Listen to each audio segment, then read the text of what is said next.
Okay. Let's see here. All right. Hello, hello, everybody. I am trying to, give me one second here.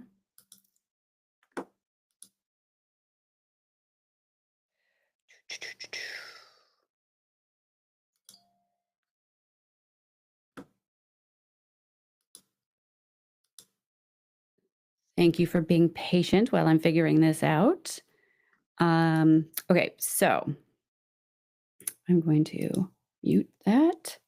So I decided,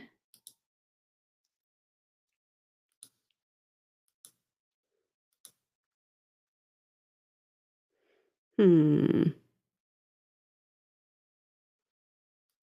All right, so I appreciate everybody being here. I decided that I was going to experiment with this. Uh, that all or nothing thinking. I'm like, go big or go home. Let's try and see if we can stream to like every possible like platform that we can in one sitting. So anyway, I am not going to probably do this every single time, but if you do enjoy this on the platform that you are currently watching me on, let me know in the comments and I will see what I can do. So, my name is Jory Houlihan. I'm your guide for the dopamine deprived. I go live every Tuesday at 1 o'clock p.m. Central Standard Time to talk about something ADHD related. And so, tomorrow is October. I cannot believe it is already October, but it is October, and October is ADHD Awareness Month. And I thought that today would be a great time to maybe start a little early and talk about something that I think is not a lot of people aren't consciously aware of with ADHD if they have it. And that is the area of self trust, which for us is more of a lack thereof. Right. So let me pull up my notes here. I need notes. Otherwise, I will go off on tangents. Shocking, I know. So for a lot of us, self-trust feels very fragile, right? And we kind of get hit from two sides of this. So we have the one side where it is, we make these commitments to ourselves and then we don't follow through, or maybe we miss appointments, or things like that, right? We have the hobby graveyard. At least that's what mine's called. And then on the other hand, there's another side of this that I think hits a little bit deeper, and that is the fact that we spend most of our life being told we're doing it wrong. And as a result, we end up, we're being told, we're too messy, we're too scattered, we're too disorganized, we're too much, right? We're too different. And the truth is, though, that different is not wrong. And I want you to start becoming comfortable with how your brain works. All right. So, because very often the way we approach tasks is exactly the right way for the way our brains work. So, if you haven't heard me say this before, this will be new to you. If you haven't, it's a good review. The way I describe this is people with ADHD. Let me back up.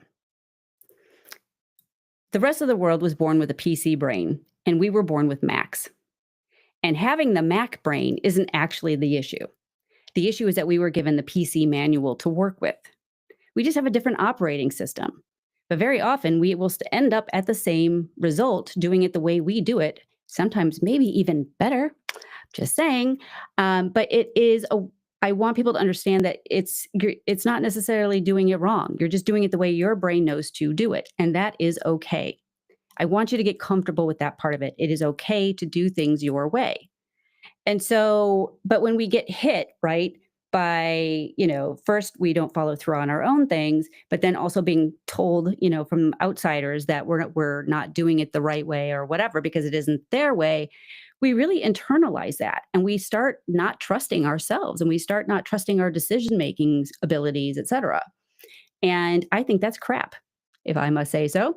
So, but rebuilding this takes time.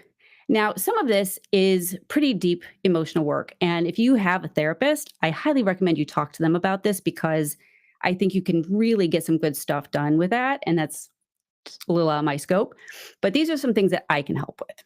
So, in terms of rebuilding your self trust, the first thing I would say is first, shrink your promises. Okay. We have a tendency sometimes to go, I'm going to get organized, which is huge. That's just a huge thing. And then we get overwhelmed by it and then we don't follow through on it. Or we'll start and then the dopamine runs out and then we end up with a bigger mess than what we started with, right? And so if you can maybe, instead of saying, I'm going to get organized, say, I'm going to work on that corner or I'm going to dust for 5 minutes. That is much more manageable. I mean, think about how many times maybe you went into your closet, right? And you're like, "Oh, this is so disorganized. I'm going to organize this whole thing." And you take everything out. Ask me how I know this. And then, you find all these little trinkets and, oh, now we're going down memory lane. And, and then you're like, oh, my prom dress, does this still fit? Blah, blah, blah. And the next thing you look like you're going to a costume party and yet you still haven't organized your closet. And now everything is out of your closet and probably on your bed. And it's going to taunt you for the next 6 months because you're not going to get around to it because you're overwhelmed by all of it being out of your closet. This is one of the things I'm talking about. So, if you can say, you know what, I'm not going to do the whole closet, but let me just do my shoes this time. And maybe when I come in the next time, I'll work on winter blouses, right? When you can break it down a bit and follow through on those are things that are going to start um, giving you the evidence that you need that you can trust yourself. Now, this being said, there is something that I do want to make a, a point about. I'm a very strong advocate for um, for getting external accountability. As far as I'm concerned, if you have ADHD, this is a non-negotiable because we do tend to blow through our own deadlines, right? And it's not that we aren't trustworthy, it's just that often we get distracted. And when we have that external accountability, it makes a huge difference. I have been a member of a mastermind for 5, 6 years now, and it totally changed my life. And in the beginning, when, masterminds, for those of you who don't know, you get together with other like-minded people who really want to achieve their goals and you hold each other accountable and you have weekly meetings or however your group decides to do it. I'm in a group of 3 and we meet every week for an hour and each week we say, okay, this is what I committed to last week and this is what I got done of that. Hopefully it's all of it. And this is what I'm committing to getting done for next week. And then each person, then we rotate who is in the spotlight so that person can then talk about something about their business or even their personal life that they're struggling with. And then we can all kind of do a little, brainiac session together to help them find some solutions. When I first joined this, my main motivation for doing the thing was less about me doing the thing and more about I didn't want my friend who had invited me into this to look bad. She's somebody I have a lot of respect for, and I didn't want her to look bad. But it got me to start doing the things because at that time, I was really struggling to even do low hanging fruit. But one of the other reasons we struggle to do these things is because we have been living this way for so long. There's a part of you, and this is where we're going to go into number 2 here, that internal chatter, right? I want you to start checking that. I want you to start challenging it. If you are saying to yourself, oh, I'm doing it wrong, or why am I doing this? I'm never going to follow through, right? If you're saying you're doing it wrong, I want you to ask yourself, well, first I want you to pause and say, okay, I just said that because the self-awareness of that is huge. And then I want you to ask yourself, well, wait, is this wrong or is it just different? And most of the time you're going to find it's just different.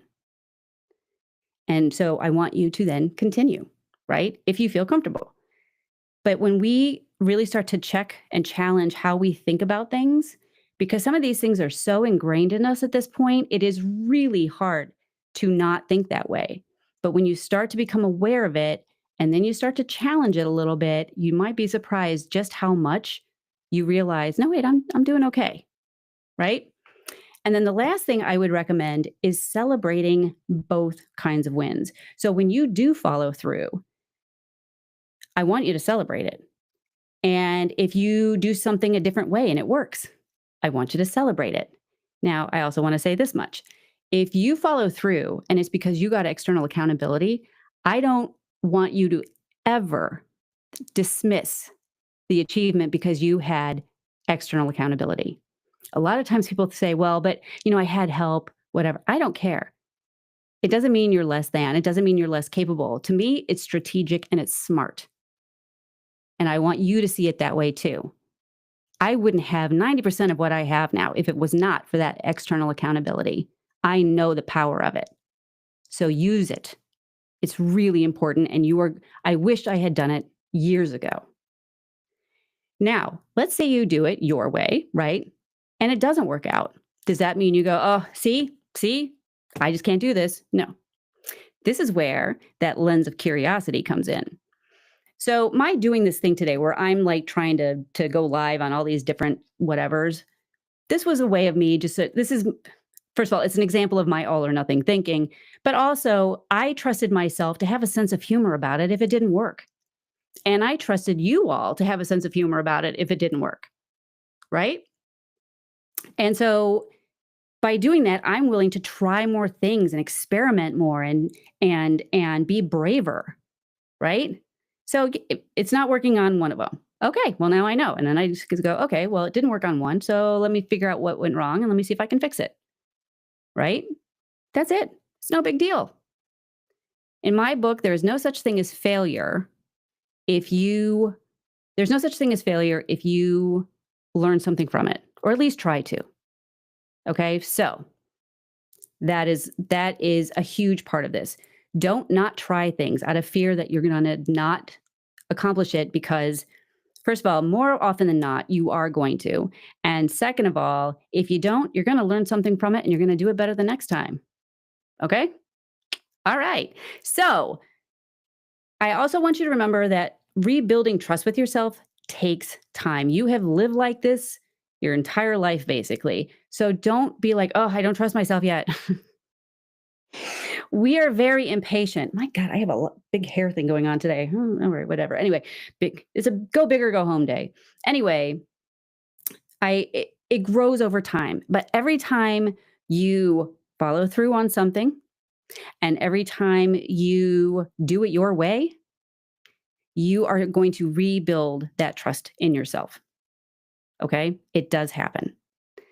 Let me see if I have any other notes here. So that's kind of it. All right. So like I said, tomorrow starts ADHD Awareness Month. And I'll be honest, I don't have a lot planned because, as a lot of you also know, I am starting a podcast. I'm so excited. It launches 2 weeks from today. And so I've been really just kind of hammering down on that. So I don't know if I'm going to have a lot of like ADHD Awareness Month fun things, but I will try my best. But it won't be till after the podcast launches because I don't want to lose my mind and I don't think anyone wants to watch that. So if you have any questions, actually, let me see if there are any questions. Let me see.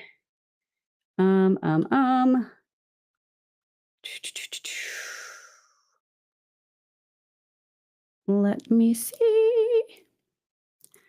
All right. I don't see any at this point. Oh, wait, let me see. Let me pull this one up. Nope, I don't see anything. So, all right, awesome. So if you enjoyed watching this on whatever platform you're on, definitely put it in the comments so I can see that and I will see what I can do about it. And also, if there are any topics you want me to cover, definitely let me know that as well, because I will do my best to do that. And I'm really excited that you're here. And I hope this helped you a little bit in terms of taking tiny steps to improve your self-trust. One other thing I would like to point out, I tend to give at least a few examples of things that you can do. Please watch out for all or nothing thinking and don't try to do all of them. Just pick one and do that one for a while, right? Maybe it's just you start off with like making the smaller promises to yourself, right? Or maybe it is start being more aware of how you talk to yourself, whatever it is, but just pick one because when we try to do all of them, we get overwhelmed and then we don't do any of them. So again, ask me how I know this. So that is my last word of encouragement for this today. So I'm very happy that you're here and I will see you next Tuesday. Have a great one.